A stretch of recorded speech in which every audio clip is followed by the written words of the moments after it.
101 Part-Time Jobs just reached over 400 episodes, and we just won 2 Independent Podcast Awards, one for Best Music Podcast and the other for Best Jingle, which we're very pleased with.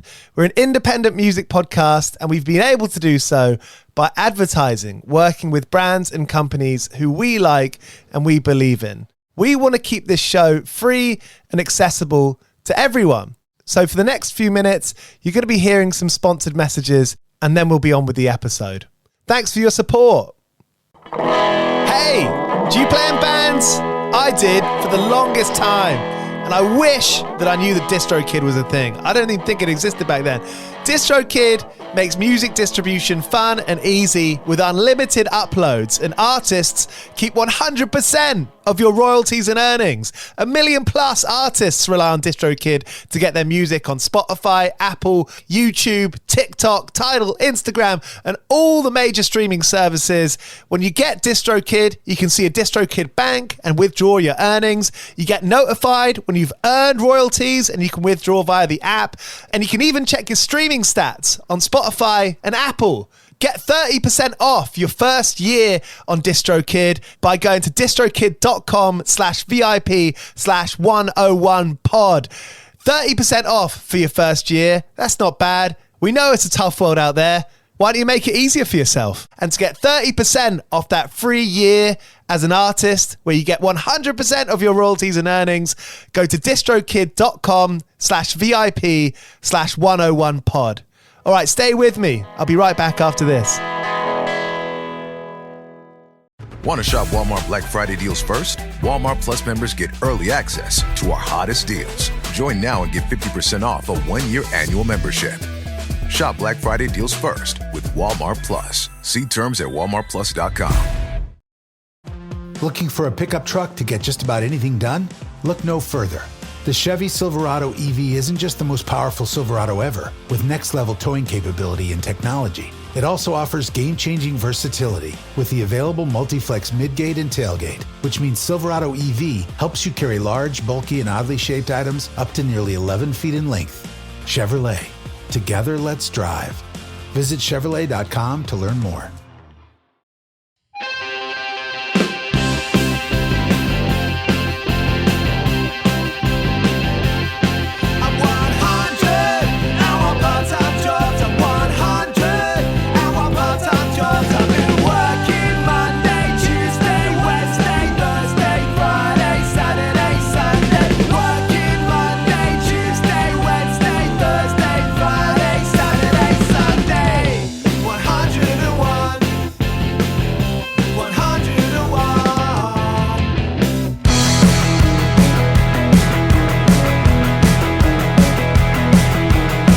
Hello and welcome to 101 Part-Time Jobs with me, Giles Bidder.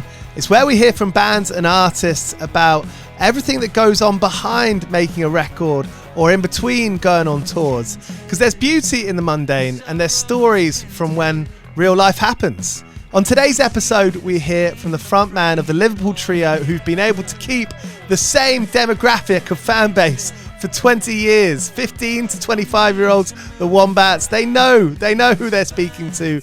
I speak to Murph on this episode about how that makes him feel and being a 15-year-old girl trapped inside a man's body.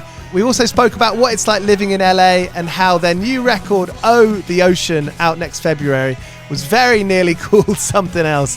The Wombats, they're going on tour. You can catch them all around the UK and in Europe starting in March. They're playing Nottingham, London, Cardiff, Manchester, Hull, Glasgow, Leeds, before heading over to Europe, where they're playing across France, Netherlands, Germany, Czech Republic, Norway, Denmark, Sweden, Luxembourg, and Belgium. So if you're aged 15 to 25 and want to go see the Wombats, you can, or like some of us, if you feel like one, you're also welcome to. Cheers for listening to 101 Part-Time Jobs. Coming up, we've got Murph from the Wombats. Don't forget, if you enjoyed this episode, we put out 2 every week with artists who we're fans of and we believe in and we think are interesting. Make sure you click that subscribe button to be notified. 101 Part-Time Jobs. Are you fully in US? Yes. You're a US citizen on paper, but spiritually. I don't have my green card yet or anything. I'm just on O1, and but I've got 2 kids, wife. Mm-hmm. I live there now. Yeah. There's no getting out. And you like it? Yeah. I could see myself living somewhere else in California, maybe. Okay, where are you now? LA. Right. See, to me, LA is California. Yeah. How would you describe it? I probably should have asked, but I've never really asked anyone what's the difference between, I don't know, LA and Long Beach. I mean, is it the fact that they are like 3 hours away from each other and completely different? They feel different to each other. Yeah, I guess LA is a combination of like 20 different cities. Right. So what we say is LA is actually only a very small amount of, it is only a small area. So there's like Santa Monica, Long Beach, West Hollywood, Pasadena. And Pasadena's right on the hills. Pasadena's east. Yeah. And then it goes mountains. It's like the mountains right on the east of Pasadena. Yeah, and then you've got the San Bernardino Mountains if you keep going a bit further on. So you're driving everywhere. Yeah. Must be a lot of places. Like, if you're like, okay, let's go eat tonight. Like, you're like, okay, where should we go out of this list of 1,000 places? Yeah, no, that's great. Where we live, there's tons of stuff. We spend a lot of time in Pasadena, actually. Okay. It's the most kind of British-friendly place that's close to us. I think Pasadena and Studio City, that you can buy some clothes, go shopping, go to a cinema, go for ice cream. You can do all of these things without having to get into a car between them. Yeah. You can just walk around and get it all done. Yeah. Have you had any of those red light sort of look to your left or look to your right and see someone you recognise in a car?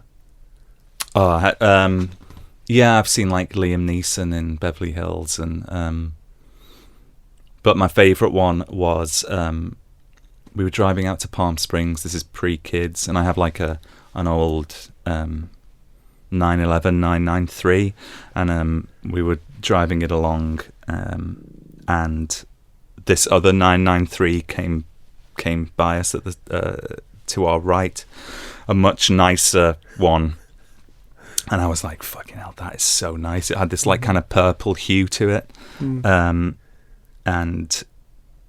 I looked inside, and it was William H. Macy, like a legendary actor. Oh, of course, Fargo. Yeah. Yeah, great. And he was in Magnolia. Have you seen Magnolia? No. Oh, so I'm not a big film. Okay. But I mean, I love a film. Like, for example, Almost Famous. Okay. Is a huge one for me. Nice. Home Alone 1 and 2 is huge for me and my siblings. Nice. You know, like, I can feel, it gives you a feeling. Yeah. Magnolia. Oh, yeah, it's a beautiful film. It's good. What's it about? Moody as hell. I can't actually remember what it's about now, but... it's good. Yeah, it's like 3.5 hours long, and it's quite moody and weird and good. Anyway, he's in that, and he gave me like a wave, because like I get, people in these old pretentious cars wave at each other for some reason. He gave me a wave, and I felt amazing all day. Quality. I mean, there must be so many people out there. I don't want to sound rude or anything, but you must feel quite like small fry in like a big world. I felt like that anyway. So really, yeah. I don't know. LA is you become desensitized to all of it anyway. So whether you're a small fry or a big fry, you become desensitized to that to celebrity in general. I think bands is funny, right? Because when you like a band that would sell out a 1,000 capacity place, like, I think they're a rock star. Yeah. I think they're like celeb. And for us, they're celebrity. Yeah. Yeah. Being in a kind of semi-famous band in LA that's not enough to get you on the radar. Did you find that you were writing about different things? That imagery was different in your lyrics? No, it's all kind of cut from the same loaf of bread for me. It's all kind of just singing about how much of a helmet I am, and but musically things do creep in, and I find myself 10%, 15% more productive in the States compared to when I was living in London. Okay. The difference in society, I think, is like people are like, when you have success in England or the UK, or it's no one's like fucking high-fiving you and saying, yeah, go on.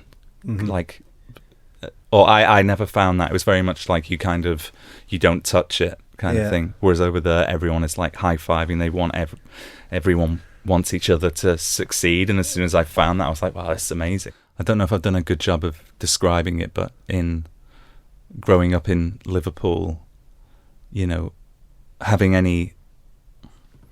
you didn't go around chatting about your successes in life. You kept that down. I see. Yeah. But it's like that. It's like you grow up and you're like, okay, we wrote a song, so what? Yeah.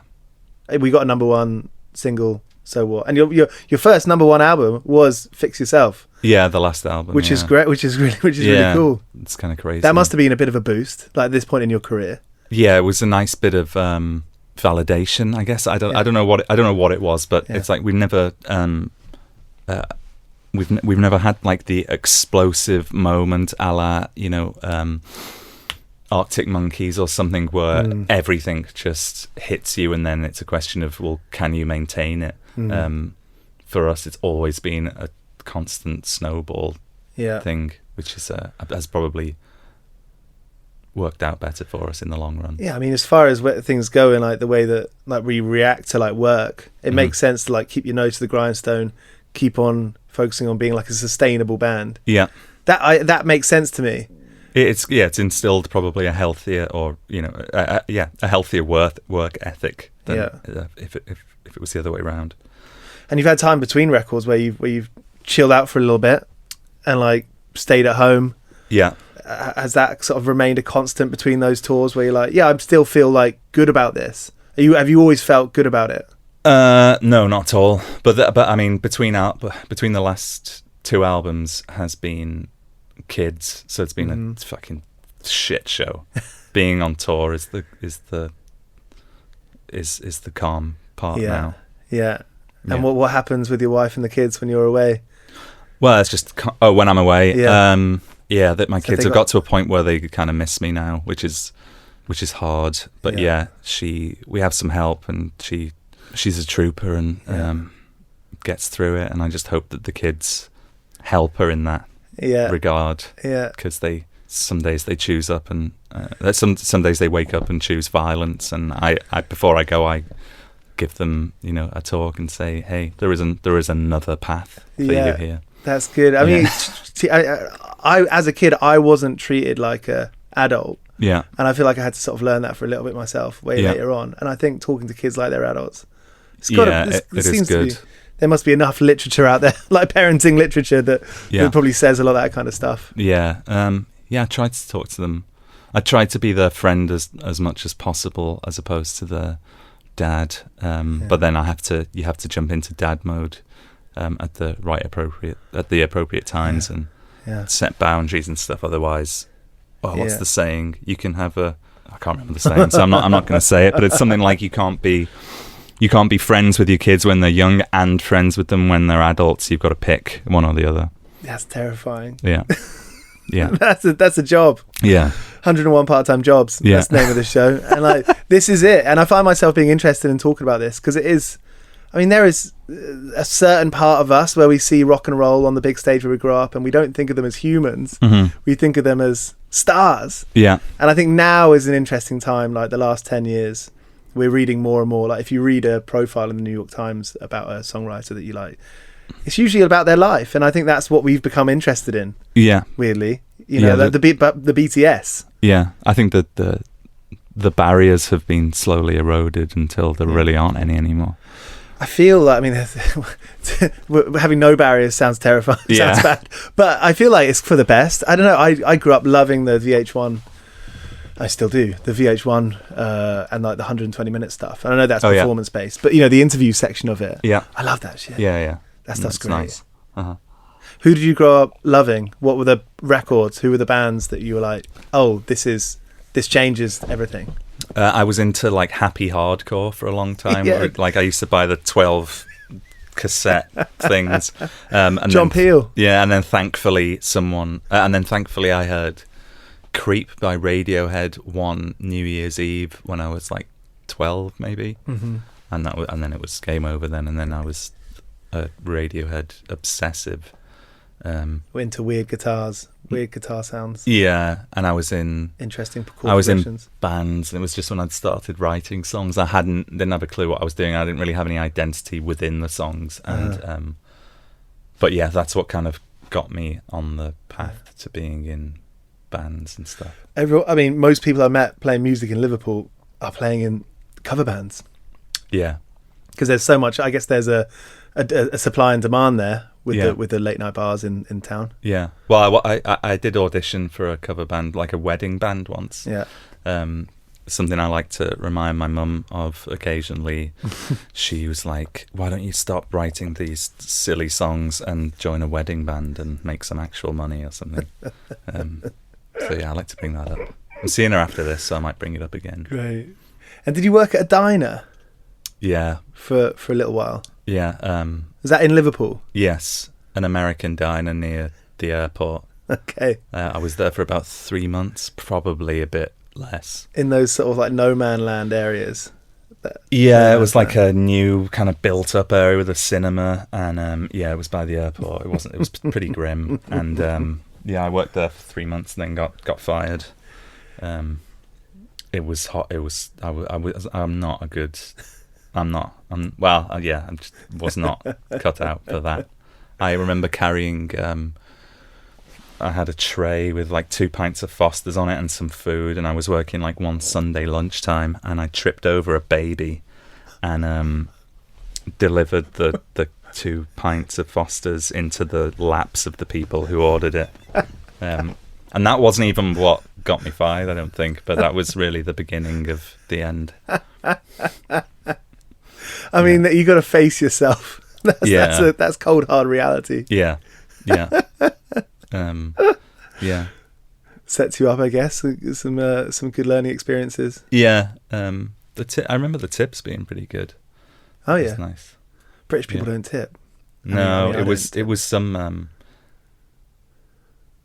was I remember a table full of like American engineers who were overworking at the airport. That was a good one. Nice. Yeah. When the band started making money, did you traverse into that kind of way of living quite easily? Because it's going to be quite a shock. Like, you do something for fun for so long, and you're pouring yourself into it, and then like when you can pay rent from it and you can go out on that money. Yeah, it was kind of weird. I remember our first publishing deal, or just kind of being shocked that people would pay us to do this, because suddenly we were toured for about 3-4 years before we got a publishing or record deal, and obviously it was coming out of our own pockets, and we were just no one would ever pay us, and then suddenly people would pay us. It was weird. Yeah, because you think, okay, well, the value of here is what they see in us. Yeah, which maybe you can't even see in yourself. Yeah, definitely. Which is scary. Yeah. I just watched the Cameron Crowe did this Tom Petty and the Heartbreakers documentary. It was Cameron Crowe's first thing that he directed. It came out once on MTV in the early 80s, but since it's about to get a theatrical release, went to the preview, and there's this great bit where Tom Petty is saying, I see it happening, I see it coming back at me, people's enjoyment of it, but I don't really know what we're doing. And I think he said, I don't buy it sometimes. Yeah. I think what a strange mix of feelings. I resonate with that a lot, especially like after shows, or if I get stopped in a street for a picture, my immediate go-to thought is, well, is someone paying you to do this? Or like, is this... It's a setup. Yeah, is this a setup? Like, and it's even when, after shows and people are like in a queue to take a picture or whatever, I still think you guys are kind of joking. It's not Liverpool, your setup. Because you're a Liverpool band enough to go back to Liverpool and people must know you. I mean, you must kind of expect it or got used to it there. No, not. I feel like I fly under the radar pretty nicely with all that stuff. You were in a camp. And in Liverpool, we were never... we were always kind of like the outliers a bit too poppy to be hanging around with all the bands that were signed to Delta Sonic and stuff. A bit, never fully assimilated into that scene, I don't think. Maybe like being in your own world. Yeah. Maybe that's the healthiest thing you can do.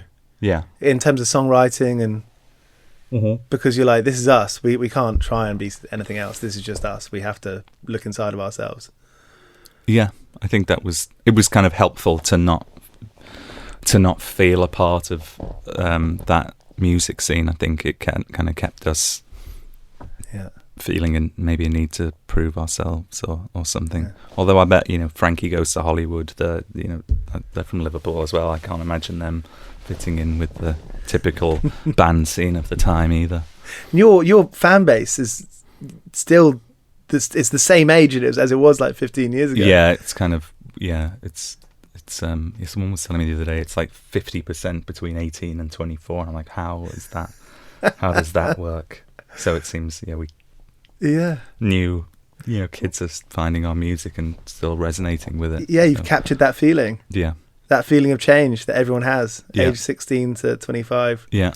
That's a hell of a time. Yeah. If you can find some music to be your friend on that time, that's sick. Yeah, I have the body of a 40-year-old man, but the soul of a 15-year-old girl.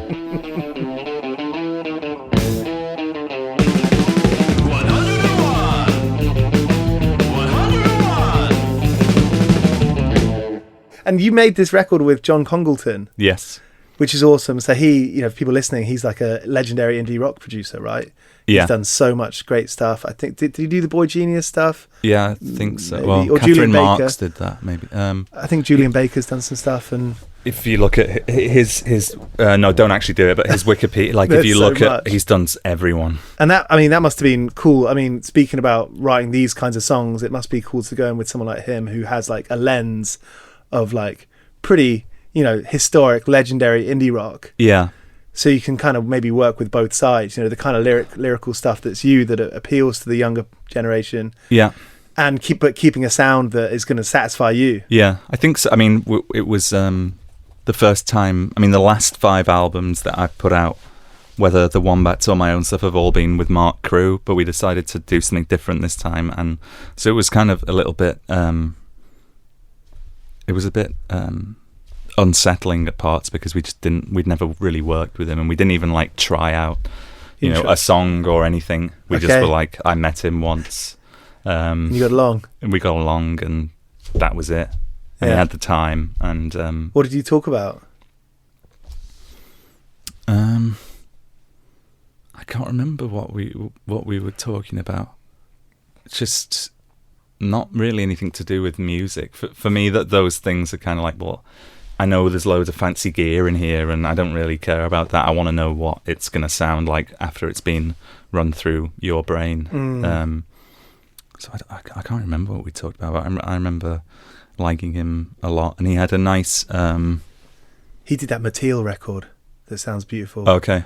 Like that song "Brother" by Mateel. Oh right, okay. You'd love it. Yeah, and you'd recognise it. You know it. Okay.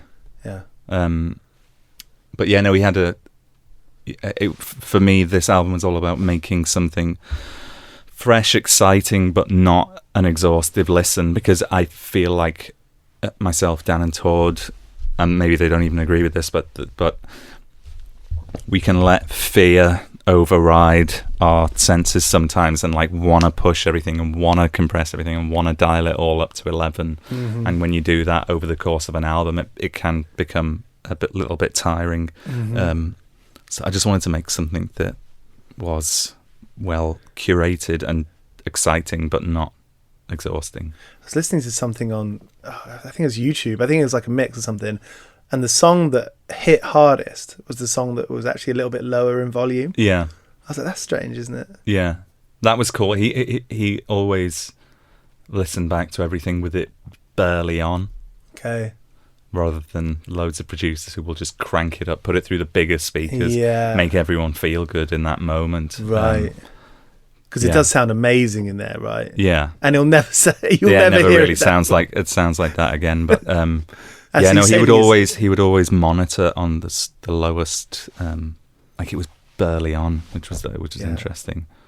And the ocean, it's about seeing the ocean and be like, oh, this is it. I'm in this present moment. And I had this kind of out of body experience or out of mind experience where I'd had a stressful morning, and we were going like on a staycation, and we went to the beach and checked into the hotel, walked down to the beach, and then I was just stood there like looking out at the sea, and I was like, what the fuck is that?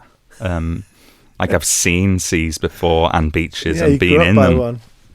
but I've never I was never like, how'd that get there kind of thing. It was such a bizarre experience, quite a mushroomy experience of just being in complete awe of what was in front of me. Yeah.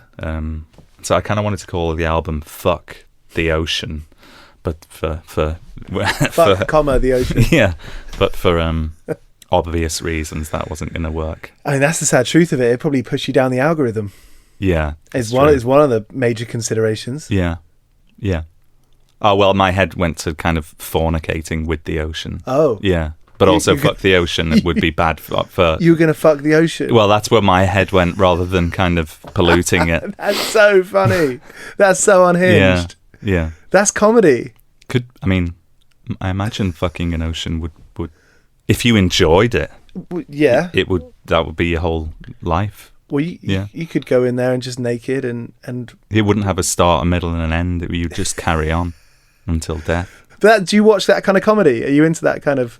What absurdist comedy? I think like if your brain goes to I'm gonna fuck the ocean. Yeah. I don't. Yeah. What kind of comedy? Yeah. I'm a big kind of Partridge, League of Gentlemen, Monty Python-y kind of. They were my favourite things kind of growing up. So pretty dark humour. Yeah. Yeah, and a lot of that stuff it kind of resonates now in 2024. Yeah. You can hear those voices.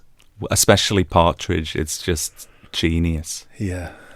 Yeah, it is good, and he's never going to go away, is he? Did you watch the film that came out probably 10 years ago now? Yeah, it was all right. It was all right. No, I mean it was better. It was good. It just wasn't as like gritty as the. I feel like that grittiness you need like a 20-minute episode for. Yeah, it's like It's Always Sunny in Philadelphia. Yeah, you don't want an hour and a half of that. Probably. I don't.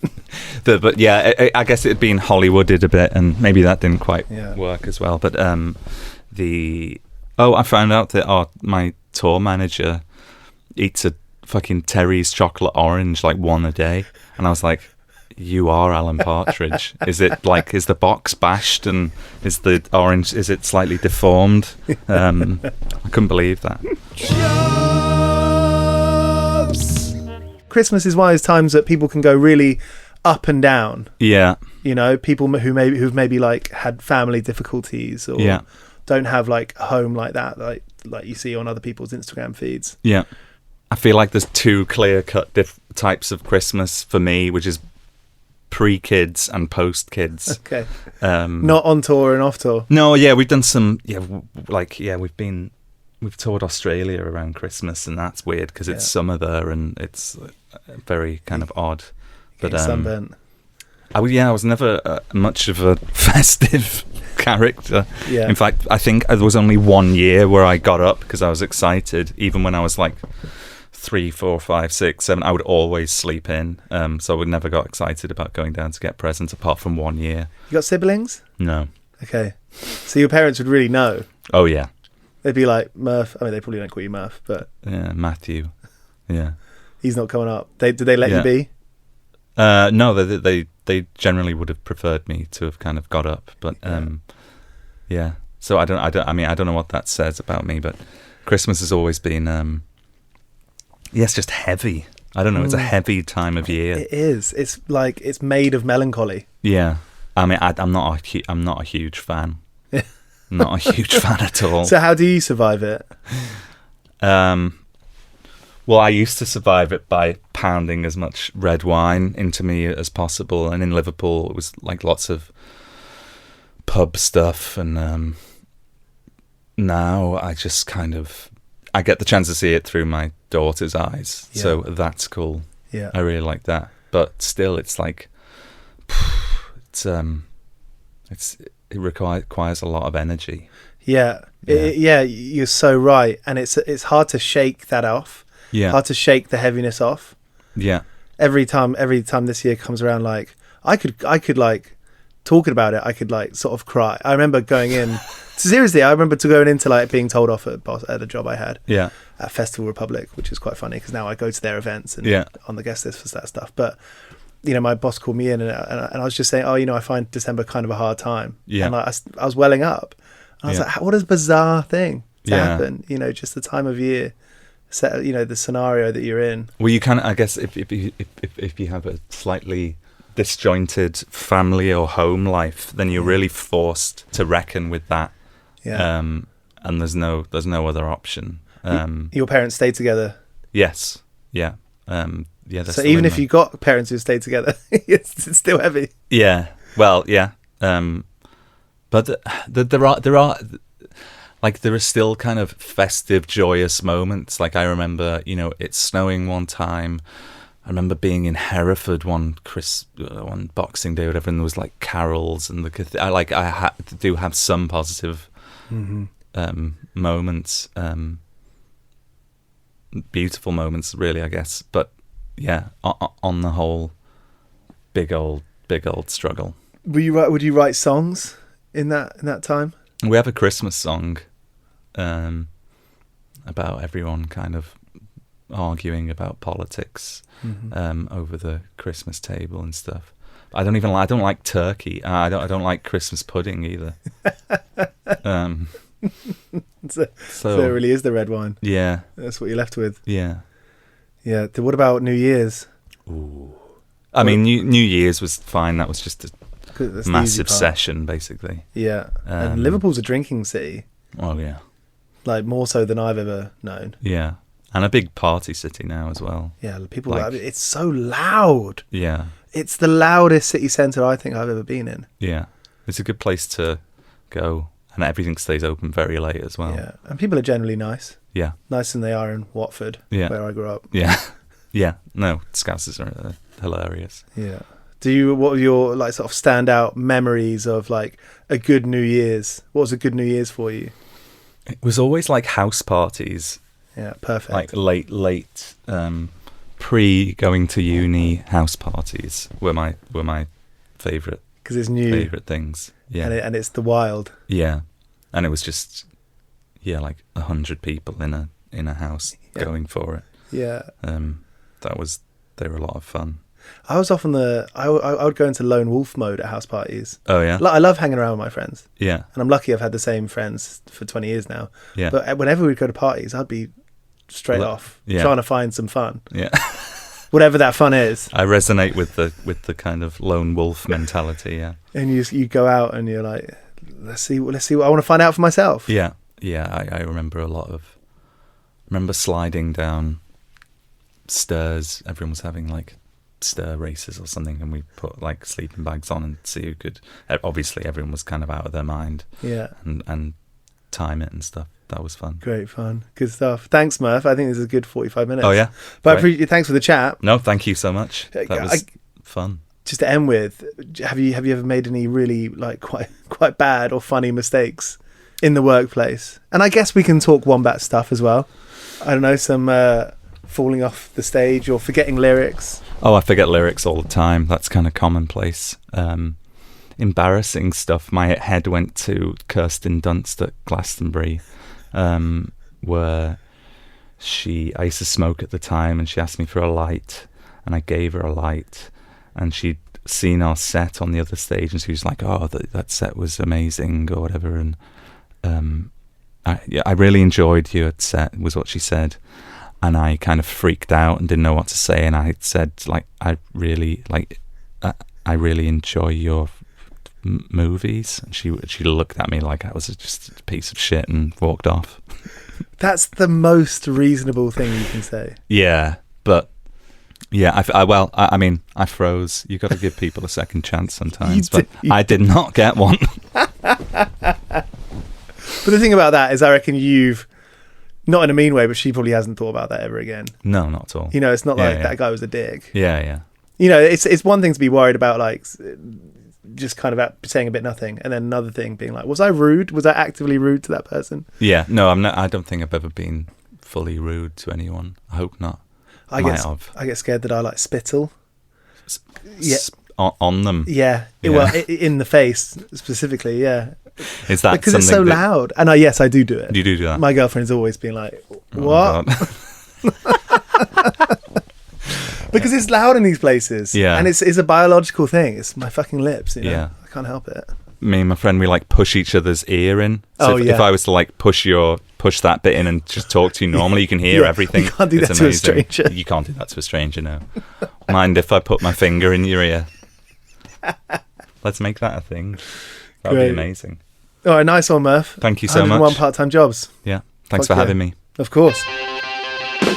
So there was Murph from the Wombats here on 101 Part-Time Jobs.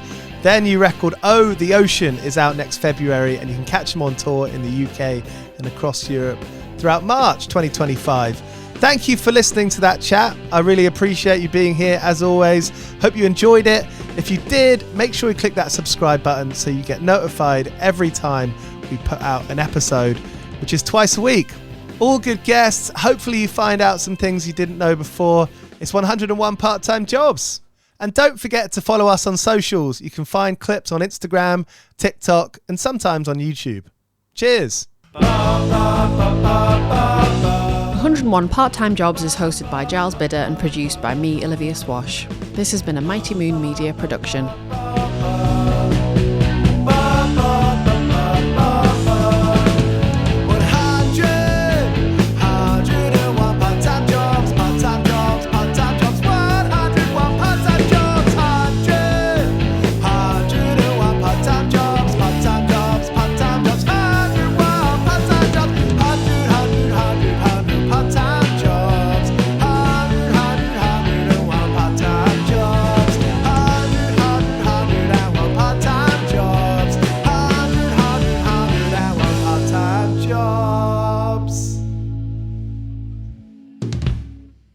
You know, the average hospital visit can cost you around $12,000. So, do you have that kind of extra money lying around if you get sick? Me either. That's why health insurance is so important. Today, you can get health insurance plans for a couple of dollars a day and have health, vision, and dental insurance for you or your whole family. If you're moving or changed or lost your job, we have health insurance options perfect for you. What if you need health insurance for only a few months? We have short-term insurance options ready for you right now with fast approvals and cheap rates. Whatever kind of health insurance you need, we have it. One quick phone call and we'll find you the best health insurance options for you and your family for free. Call this number, 800-352-7084, 800-352-7084, 800-352-7084. For your free health insurance quote, call 800-352-7084. Paid for by healthinsurance100.com. Attention timeshare owners. This is an urgent consumer alert from the Timeshare Exit Hotline, a national company specializing in helping consumers legally get out of their expensive timeshare contracts. We're offering you a way to legally get rid of your timeshare. So if you're fed up with the maintenance fees that keep on coming and want to learn if you can terminate your timeshare legally and permanently, call today. Even if you've tried before and were unsuccessful in getting rid of your timeshare, call today and see if we can help. We offer a complete 100% unconditional client satisfaction guarantee. Make this completely free call and learn how we can help you legally put an end to your timeshare nightmare once and for all. You have nothing to lose, so call right now to qualify and receive a free consultation. 800-951-6756, 800-951-6756. That's 800-951-6756. Paid for by Airtime Media.